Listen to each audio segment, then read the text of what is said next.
working box and somewhere for artists to do our own work. The little private little cocoon, a real getaway, and that was a real emphasis. The client really, more than other clients, really emphasized the landscaping on this project. You know, they really wanted to feel like the backyard is its own little place. It's quite close to the city, so it feels like this hidden oasis in the middle of the city.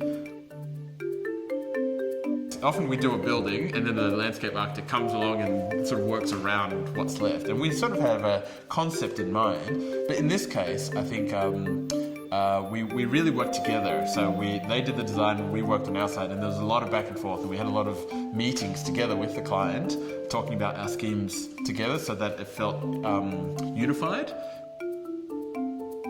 We started with the garage because that had to fit a car. So that was the initial footprint.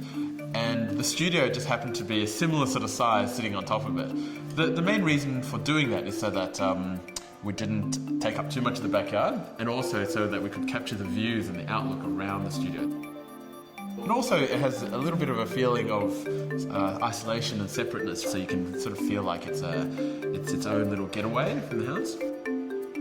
We didn't make it too large. You know, we were really careful with the detailing, and everything was really customized to the client and her needs as an artist. So one of the first things was looking at the light that comes into this space. So that's why we've got south-facing windows and a lot of eaves and things like that, so we don't get too much light into the space because it creates too much contrast. Also, the materials had to be quite a neutral palette, so not too much black, not too much white. The AWS system is a commercial grade suite, and we chose it because, for a number of reasons. Obviously it had to be double glazed because it's south facing, we didn't want to lose all our heat. They're quite slim in profile, which is important. You don't want big chunky frames. They're really easy to operate, but it also allows quite big sections as well. Across the board, you know, the emphasis really was on sustainability. It was often about water management, so about not wasting water. That was really important. For example, you know, we collect the water off the roof. It goes down the little copper decorative rain chain to the pool, so it tops up, and then it gets filtered through a natural filtration process. So it's a natural pool, no chemicals, and then the overflow goes into that creek. There was also a real emphasis on sustainable materials, so using Australian native hardwoods and trying to use as many recycled building materials as we could.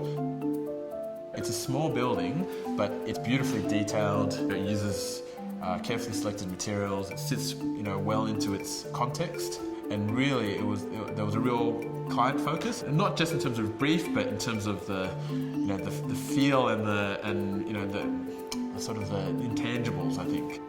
It was always meant to be a getaway for the client, but you know, all the kids want to be up here. You know, everyone wants to be up here because you've got the view and you've got privacy. You're away from the house. So everyone ends up fighting over the use of it, which is quite funny actually.